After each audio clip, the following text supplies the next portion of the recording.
안녕하세요. 교활한 남자친구와 남자친구 부모님에게 질려버려서 파혼을 결심한 30대 여성입니다. 사실 파혼을 결정하기까지가 쉽지만은 않았어요.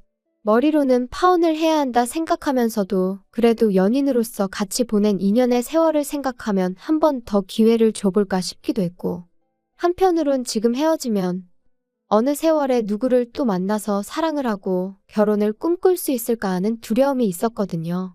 하지만 친정부모님이 말씀하시길 이것저것 너무 많이 따지지 말고 딱 한 가지만 생각해보랍니다.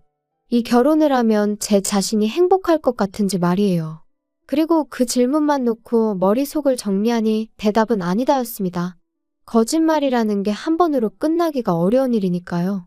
게다가 지금이야 헤어지자 한마디로 끝날 사이지만 일단 혼인신고라도 하게 되면 그때부턴 법적인 문제부터 시작해서 정말 골치가 아프겠더라고요. 그리고 무엇보다도 어쨌든 헤어질 수도 있다는 전제를 두고 생각하는 제 자신을 발견하니 우리 사이에 남은 희망이 없다 싶었죠. 그래서 남자친구에게 파혼을 통보했어요. 그럼 도대체 어디서 그런 인간하고 만났나 싶으실 텐데 남자친구하고는 술자리에서 알게 된 사이예요. 하지만 분명히 말해두고 싶은 건 일단 저는 술자리를 좋아하는 사람도 아니고 쉽게 사람을 만나지도 않습니다. 다만 그날은 동네 친구들이 모여 술을 마시다가 한껏 분위기가 고조되자 다른 애들도 부르자 어쩌자 그렇게 되었고 그때 저한테도 나오라고 연락이 온 거죠. 그리고 저도 평소라면 거절했을 텐데 어째서인지 그날은 딱히 할 일이 있던 것도 아니고 그래서 잠깐 얼굴이나 비추고 올까 하는 생각에 나갔거든요. 그런데 막상 도착해보니 저뿐 아니라 모르는 사람들도 몇몇 있었고 남자친구도 그들 중 한 사람이었지요. 이후로 얼떨결에 다 같이 둘러앉아 서로 통성명하고 애인 없는 사람들끼리 한번 만나보라며 시덥잖은 농담도 오가고 그리고 그날의 만남을 시작으로 남자친구와 저는 급속도로 가까워졌어요. 남자친구하고 저는 여러 가지로 통하는 구석이 많았지만 특히나 좋았던 건 대화가 잘 통했다는 거예요. 덕분에 아무리 회사에서 울적한 일이 있었다고 해도 남자친구랑 말 몇 마디 하고 나면 기분이 금방 나아지곤 했고요. 하지만 이제 다 끝난 마당에 이런 이야기를 한다고 무슨 소용이 있겠어요? 그냥 그렇다 보니 결혼 이야기가 나오기 시작했을 때도 어쩐지 당연한 수순으로 느껴졌다 그거지요. 남자친구네 형편이나 저희 형편이나 크게 다를 건 없었어요. 양쪽 집안 모두 넉넉치는 않아도 부모가 자식에게 부담을 주는 상황은 아니었거든요. 특히 노후 준비의 경우 남자친구가 자기 부모님은 다 되어 있다 했고 저희 부모님도 마찬가지셨으니 솔직히 그것만으로도 참으로 다행이다 싶었죠. 게다가 처음 인사를 드리러 갔던 자리에서 남자친구 어머님께서는 예단이니 그런 건 바라지도 않는다 하시면서 뭐가 됐건 간에 저희 둘한테 좋은 쪽으로 상의해서 결정하라시대요. 그래서 이때만 하더라도 제가 어디 가서 말은 안 했지만 내가 나름 남편복 시댁복이 있는가 보다고 믿었었네요. 그런데 조금씩 남자친구와 제가 부딪히는 일이 생기기 시작했는데 그건 바로 돈 이야기가 오가기 시작하면서부터였어요. 사실 남녀 사이에서 뿐만 아니라 상대가 누구건 간에 돈이라는 건 제일 껄끄럽고 불편한 주제잖아요. 그리고 말이 나왔으니 말이지만 연애 초부터 남자친구는 늘 돈 문제에 조금 예민하게 반응하는 편이었거든요. 짠돌이 구두쇠는 아니었는데 언젠가 한번 제가 한 달에 얼마씩이나 모으고 있는지 카드값은 얼마나 되는지 물어봤더니 내가 빚을 지고 사는 것도 아니고 너한테 돈을 달라고 하는 것도 아닌데 왜 그런 걸 궁금해하냐면서 아무리 가까운 사이라도 서로 사생활 존중은 해주자 어쩌자 하며 기분 나쁜 티를 팍팍 내는 거 있죠? 그리고 저는 저대로 그런 남자친구의 낯설고 까칠한 반응에 꽤나 마음이 상했었지요. 그래서 이후로는 한 번도 물어본 적도 궁금해한 적도 없네요. 그런데 결혼 이야기가 오간 이후로는 솔직히 피하기만 해서는 될 일이 아니잖아요? 그래서 제가 연봉이며 적금이며 깔끔하게 서로 다 오픈하자 했어요. 그랬더니 남자친구가 또다시 때가 되면 어련히 말해주지 않겠냐며 짜증을 내는데 그땐 진짜 저도 좀 화가 나더라고요. 그래서 제가 이런 이야기도 편하게 못하는 사이에 결혼은 무슨 결혼이냐고 그럴 거면 다 때려치자 한 적도 있네요. 그리고 그렇게 우여곡절 끝에 알게 된 남자친구의 연봉은 저보다 1,000만 원이 많았어요. 하지만 저는 1년에 2번 상여금이 나왔던 반면 남자친구는 상여금이란 게 아예 없었으니 결국 따지고 보면 남자친구가 저보다 많이 버는 것도 아니었죠. 게다가 이제 와서 말이지만 남자친구는 저보다 나이가 6살이나 많았고 정년이 보장되지 않는 직장이었거든요. 그래서 솔직히 주변에서는 다들 제가 아깝다고 했는데 결혼을 할 때 무슨 마트에서 장 보듯이 이거저거 다 따져가며 입맛대로 고를 수는 없는 노릇이잖아요. 그래서 그런 건 그럴 수도 있지 하고 넘겼습니다. 그리고 이 밖에 남자친구는 모아놓은 돈이 8천이 있다고 했고 저는 7천이 있었으니까 이래저래 크게 마음에 걸리는 건 없었어요. 한편 남자친구 어머님도 남자친구와 비슷한 성격이셨는지 남자친구를 통해 말씀을 전해오시기를 상견례 자리에서 돈 이야기가 오가는 건 좀 불편하다 하시더라고요. 그래서 저는 저희 부모님과 상의 끝에 상견례는 형식상 한다 생각하고 실질적인 이야기는 상견례가 있기 전 미리 양가의 의견을 조율하는 쪽으로 이야기가 되었어요. 그리고 그렇게 몇 번의 대화가 오간 끝에 남자친구 부모님께서 1억을 그리고 남자친구가 자기 돈 8천을 해오는 걸로 얘기가 됐네요. 저는 저희 부모님이 9천, 제가 7천 해가기로 했고요.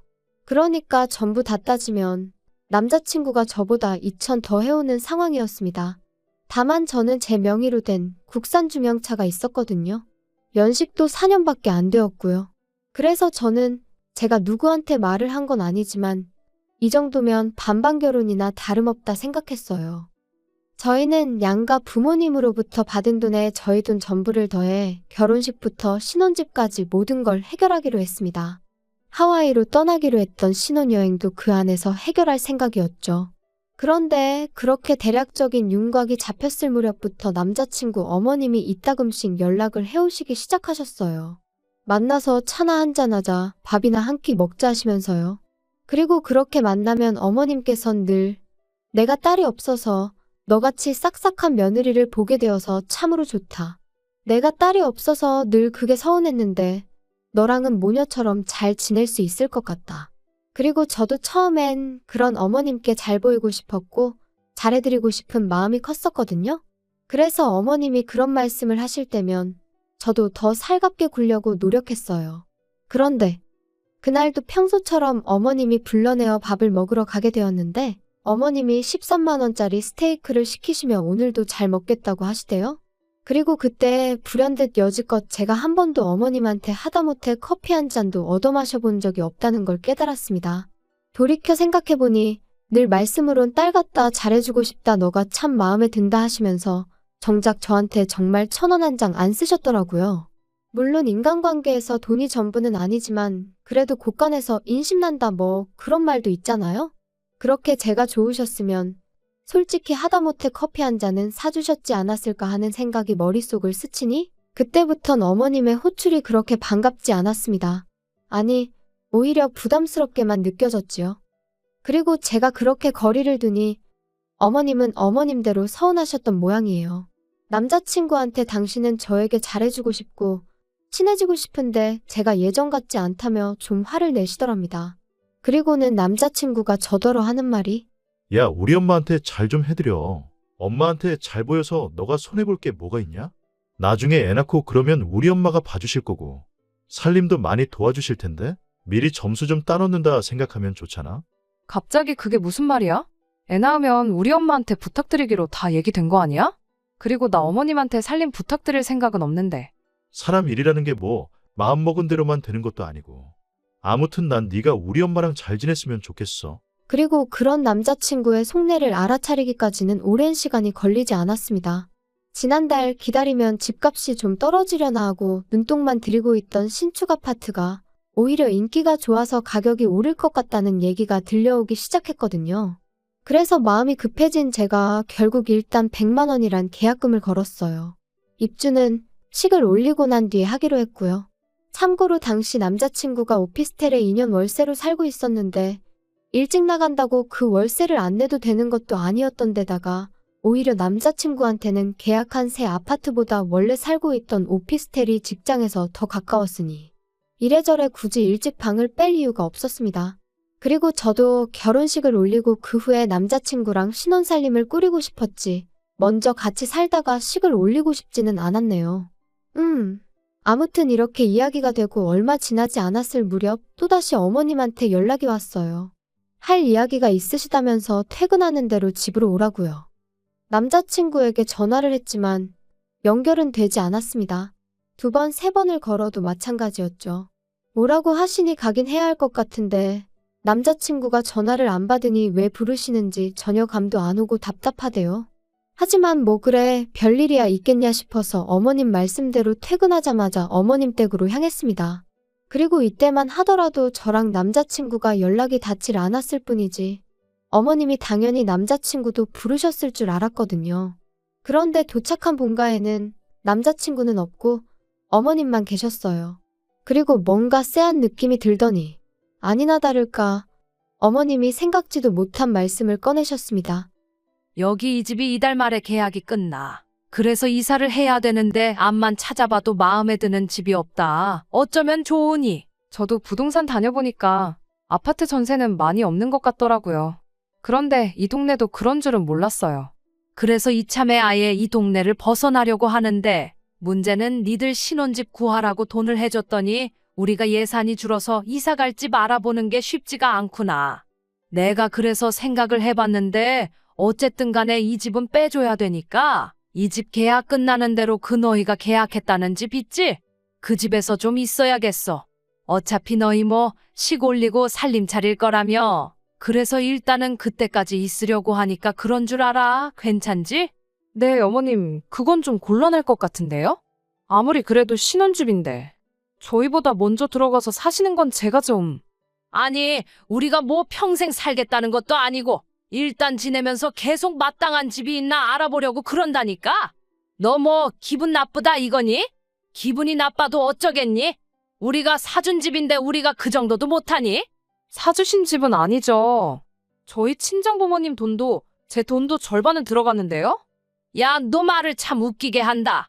그럼 내가 내 돈이랑 내 아들 돈 빼겠다고 하면 어쩔 건데? 어머님 그거야 저희도 똑같죠. 제가 제 돈이랑 친정부모님 돈 빼가면 어머님이 그거 메꾸실 수 있으세요? 그리고 결국 저는 어머님과 의견의 골을 좁히지 못한 채로 자리에서 일어났습니다. 어머님은 현관을 나서는 제 뒤통수에다 대고 너 그러는 거 아니라며 소리를 지르셨지만 저는 그런 어머님께 아무런 대꾸도 하지 않았죠. 그리고 심란한 마음으로 집으로 돌아왔는데 현관 앞에서 남자친구가 저를 기다리고 있더라고요. 아까 왜 전화 안 받았어?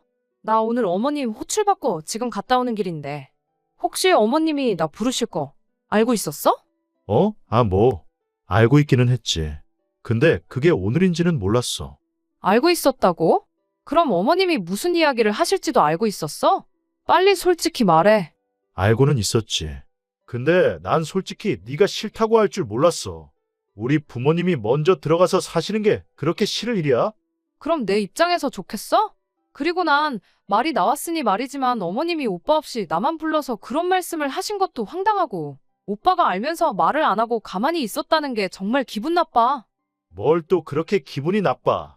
나도 야, 서운하다 서운해. 막말로 우리 부모님이 우리 결혼만 아니었으면 너한테 그렇게 아쉬운 소리 하실 일도 없었거든.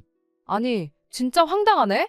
내가 먼저 결혼하자고 했어? 아니면 내가 먼저 그만큼 보태달라고 했어? 둘 다 아니잖아. 그리고 왜 어머님 아버님은 당신들 이사 비용까지 헐어가며 결혼 자금을 보태주셔서는 이제 와서 이렇게 불편한 이야기를 꺼내신대? 그리고 그래놓고 집을 사주셨다 그러니까 들어가서 살 수도 있는 거라고 말씀하시면 그건 말이 안 되는 거 아니야? 아니, 우리 부모님 입장에선 그렇게 말씀하실 수도 있지. 어쨌든 내가 너보다 더 해가는 건 사실이잖아. 와, 지금 2천만 원 더 해오는 걸로 생색내는 거야? 까짓 거 뭐. 내가 그럼 2천 더 해가면 어떡할래? 너는 진짜 내가 지금 그런 거 따지자는 게 아니잖아. 너 정말이지 평소답지 않게 왜 그래? 우리 부모님이 무슨 전염병 환자도 아니고. 그럼 우리 부모님 지금 집도 못 구하셨는데 뭐 어떡하시라고 할까? 전세 계약 끝나면 길에서 주무시라고 할까? 그럼 만족스럽겠어? 진짜 우리 부모님 며느리 복도 더럽게 없으시네. 그럼 100번 양보해서 먼저 들어와서 살게 해드리면 언제 나가시는 건데? 그건 확실히 얘기해 줄 수 있고? 그거야 집 구해지기 나름이지. 내가 무슨 점쟁이도 아니고 그걸 어떻게 알겠냐? 그러니까 결국 그것도 모르면서 일단 들어와서 사시겠다 이거야? 왜 아예 합가를 하자고 그러지? 야, 솔직히 합가도 해야 되면 할 수도 있는 거지. 못할 건 또 뭐 있어? 어쨌든 계약한 집에 우리 부모님 지분이 절반은 있는 건데. 너는 뭐 우리 부모님이 주시는 돈을 설마 맨입으로 받으려고 그랬냐? 내가 받았다고? 진짜 어이가 없네. 그거 뭐, 나 용돈하라고 주신 돈이야? 그리고 남들이 들으면 우리 부모님은 뭐 아무것도 안 해주신 줄 알겠다. 자꾸 깜빡깜빡하나 본데, 우리 집에서도 돈 해주셨거든? 넌 왜 이렇게 여자가 돼서는 한마디도 지지를 않냐? 진짜 사람 지치게 하는데 뭐 있네. 오빠야말로 처음부터 지금까지 말도 안 되는 억지만 쓰고 있거든? 진짜 원래 이런 사람이었어? 그리고 결국 남자친구와 1시간 가까운 말다툼 끝에 저는 더는 할 말 없다 하고 집 안으로 들어와 버렸어요. 그런데 생각할수록 분하고 괘씸하고 어이가 없어서 도통 마음이 진정되질 않더라고요. 그리고 그때 다시 남자친구 어머님에게 전화가 걸려왔습니다. 아주 모자가 쌍으로 나를 괴롭히는구나. 그런 생각이 드니까 저도 목소리가 곱게 나가질 않았죠. 또 무슨 일 때문에 그러세요? 지금 12시인 건 아세요? 12시고 뭐고? 너 내 아들한테 뭐라고 했길래 제가 나한테 죄송하다고 울고불고 난리니? 그 속을 제가 어떻게 알겠어요? 저 뭐 특별히 한 소리도 없고요. 지금 별로 할 이야기가 없어요, 어머님. 너 진짜 보자 하니 안 되겠다. 나? 너 돈 안 줄 거야? 내 돈 없이 네가 내 아들하고 결혼해서 얼마나 잘 사는지 한번 두고 보자. 아, 돈을 안 해주신다고요? 뭐라고 드릴 말씀이 없네요. 알겠습니다. 너 진짜 이따위로밖에 못하니? 제가 도대체 뭘 어떻게 해드리면 좋으시겠어요? 신혼집에 들어와서 사세요. 하면 어머님 마음이 풀리실까요? 그런데 저 정말 내키지 않아서 그래요. 제 인생에서 처음이자 한 번뿐일 신혼을 꾸릴 보금자리인데 그런 공간에 남이 먼저 들어가서 지내는 거 저 정말 싫어요. 너 내가 남이니? 정말 서운하구나. 나는 내 아들이 하도 부탁을 해서 반지하에 사는 한이 있더라도 그 돈 너네한테 다 줄 생각도 했었는데 어떻게 그런 소리를 할 수가 있니? 잠시만요. 오빠가 뭘 부탁했는데요? 내 아들이 그러더라. 자기가 평생 모시고 살 테니까 결혼 자금 좀 보태달라고. 내가 그래서 없는 형편에 그 큰 돈을 해주겠다고 한 거였어. 하지만 그렇다고 내가 너희한테 평생 얹혀 살 생각도 없었다. 반지하라도 구해서 나갈 생각이었어. 그런데 참 너 실망이다. 어머님 저야말로 지금 심장이 벌렁거리고요. 무슨 이야기인지 하나도 모르겠어요. 그러니까 합가를 먼저 제안한 게 오빠라는 말씀이신 거죠? 어머님은 제가 계속해서 질문을 해대니 당신도 뭔가 잘못되었다 싶으셨는지 전화를 끊으셨고 저는 당장이라도 토할 것 같은 심정이었습니다. 전후 사정을 알고 나니까 비로소 어머님이 왜 그렇게 막무가내로 나오셨는지 남자친구가 억지를 부려댄 건지 이해가 되었으니까요. 그리고 동시에 남자친구의 그런 교활함에 소름이 끼쳤습니다. 저랑 상의도 없이 합가를 조건으로 걸어가며 어머님 돈을 받아와 놓고는 마치 자기 부모님이 여유가 되셔서 해온 것처럼 행동한 것도 어이가 없었고 여러 가지로 남자친구가 저를 속였다는 사실이 도무지 받아들이기 어려웠달까요. 그래서 남자친구에게는 어머님한테 얘기 다 들었다고 문자 한 통을 남겼습니다. 결혼은 신뢰가 기본인데 시작부터 이렇게 눈 가리고 아웅식으로 행동하는 당신을 내가 어떻게 믿겠냐고 이쯤에서 없던 일로 하자고 했죠. 그리고 제가 그렇게 문자를 보내고 나서야 남자친구도 어머님도 뭔가 오해가 있었던 것 같다며 또다시 번갈아 연락을 해왔는데 사람 마음이 어쩜 그렇게 순식간에 식을 수가 있는 건지 속상한 마음보다는 피곤하고 지치는 기분이었어요. 마치 좀 전까지 있던 모든 일이 제가 어디 드라마에서 봤던 건가 싶을 정도로 남의 얘기 같기도 하고 꿈 같기도 한 것이 전혀 현실 감각이 없었달까요? 그래서 그냥 각자 갈 길 가자는 답장을 마지막으로 두 사람 다 차단해버렸습니다. 하지만 일단 지금의 상황을 이야기하자면 그날 이후로 지금까지 벌써 일주일이란 시간이 흘렀는데 남자친구는 여전히 한 번만 더 기회를 달라며 저에게 매달리고 있어요. 뭐가 아쉬워서 저러나 그건 저도 모르겠네요. 나를 정말 사랑해서 저러나 하는 생각도 솔직히 안 한 건 아니지만요. 하지만 이미 남자친구를 믿을 수 없게 된 이상 다시 만남을 이어간들 그게 저한테 무슨 의미가 있을까 싶네요. 저는 남자한테 집착하고 구속하는 그런 여자가 되고 싶은 마음은 눈꽃만큼도 없으니까요. 아무튼 지난 2년의 시간을 생각하면 억울하고 성질도 나고 사람 사는 인생을 정확히 수치화시킬 순 없는 일이지만 그럼에도 불구하고 제 인생을 쓸데없이 낭비한 것 같으니 말이죠.